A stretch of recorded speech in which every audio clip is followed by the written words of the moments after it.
Most people hop in their cars every day, crank the engine, and go about their lives without thinking twice about what's happening underneath the floorboards. And honestly, that's fair.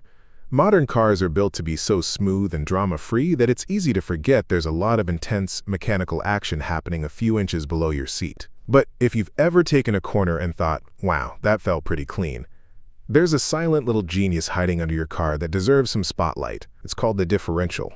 And trust me, this thing is way cooler and more important than most folks realize.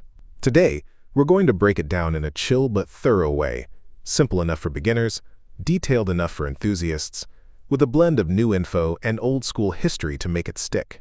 Let's kick it off with something people rarely think about. When your car turns, the two wheels on the same axle do not travel the same distance. The inside wheel takes a tight path. The outside wheel covers more ground. Picture two runners on a circular track. The one on the inside lane has the shorter job. Wheels behave exactly the same way. If both wheels were forced to spin at the same speed, the whole situation would get messy real quick. You'd hear the tires squeal like they're complaining, you'd feel vibrations through the floor, and the car would basically be fighting itself just to stay on the road. Without something to referee that conflict, your car would handle turns about as gracefully as a shopping cart with a crooked wheel. Fortunately, that referee exists, and it's the differential. Now, here's where things get surprisingly interesting. The idea behind the differential isn't new at all. In fact, the roots go way back, like really far back. Around 263 AD, a Chinese engineer named Ma Jun built something called the south-pointing chariot. This wasn't a compass. It used a clever setup of gears to keep a figurine pointing south no matter how the cart turned. To do that, it had to measure differences in wheel rotation, a concept that pretty much foreshadowed the modern differential.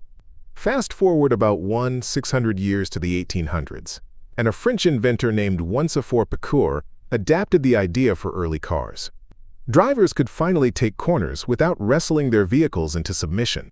It was one of those inventions that quietly changed everything.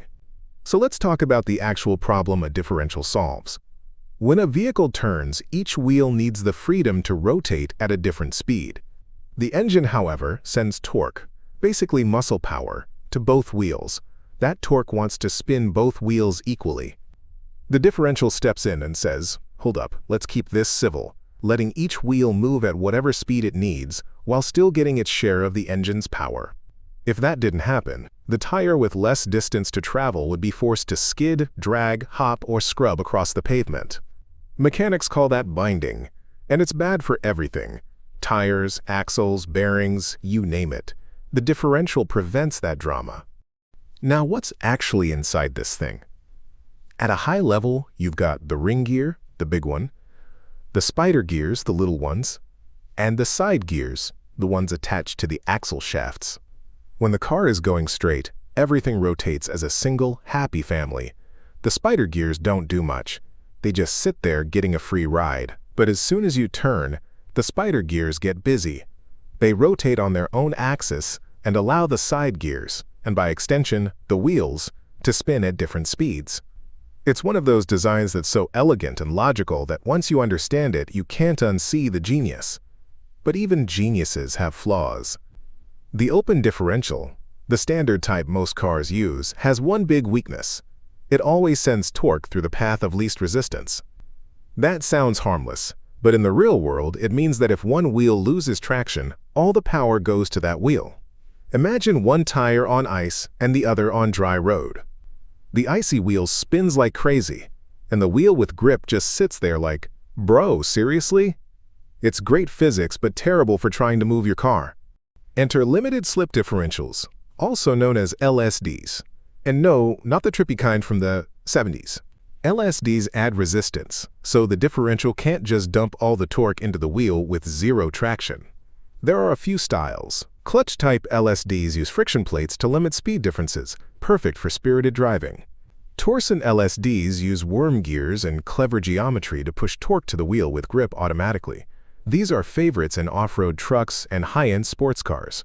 Viscous LSDs rely on thick fluid that stiffens when sheared, often found in older all-wheel drive setups. And then electronic LSDs, which don't use gears at all, they use the braking system and onboard computers to mimic torque bias. All these variations solve the open differential's weakest link. For more extreme stuff, mud pits, rocky climbs, deep snow, you've got locking differentials. These things don't play around. When locked, both wheels rotate at the exact same speed, whether they like it or not. That's great when traction is unreliable, but on dry pavement it's a nightmare because you actually need that wheel speed difference to turn smoothly. Lockers can be manual, automatic, or electronic, but they all exist for one reason: maximum traction, zero excuses. Modern performance cars take things even further with active torque vectoring. This isn't just reacting to slip, it's proactively shaping how the car handles. These systems use sensors and actuators to send more torque to one wheel than the other, helping the car rotate more naturally through turns. It's the difference between the car survived the turn and the car carved the corner like it was born for it. Torque vectoring makes modern cars feel alive, precise, and almost intuitive. And then we have electric vehicles, which basically rewrote the rulebook. If an EV uses one motor per wheel, it doesn't need a differential at all. The computer simply commands each motor to spin at whatever speed is necessary. No spider gears. No side gears. No mechanical compromises. Just pure digital precision. But EVs with a single motor and a standard axle still use traditional differentials. Upgraded versions built to withstand the brutal instant torque electric motors deliver. So the differential isn't disappearing, it's adapting. Here's a quick analogy to make everything super digestible. An open differential is like two people carrying a wooden board but walking totally independently. If one slips, things fall apart fast. A limited slip differential is like those two people walking with a stretchy band connecting them. Still flexible, but not wild. A locking differential is like duct taping their hands together so they move in perfect sync no matter what. Torque vectoring is like having a coach telling each person exactly how fast to walk and how hard to push. And EVs with individual motors? That's like putting each person on their own electric scooter and letting a computer control everything. At the end of the day, the differential affects nearly every part of your driving experience. Cornering, traction, tire life, fuel efficiency, performance, off-road ability, and even how stable your car feels at highway speeds. It's not flashy, it's not glamorous, it doesn't get the hype of big engines or turbochargers. But it's one of the most important inventions in the entire automotive world. A device older than the modern car itself, still used today because the core idea was just that good. So the next time you glide through a turn without drama, remember the small collection of gears tucked inside your axle, quietly doing their thing with zero fanfare. That unassuming hunk of metal is a masterpiece. Simple, reliable, and one of the biggest reasons driving feels easy.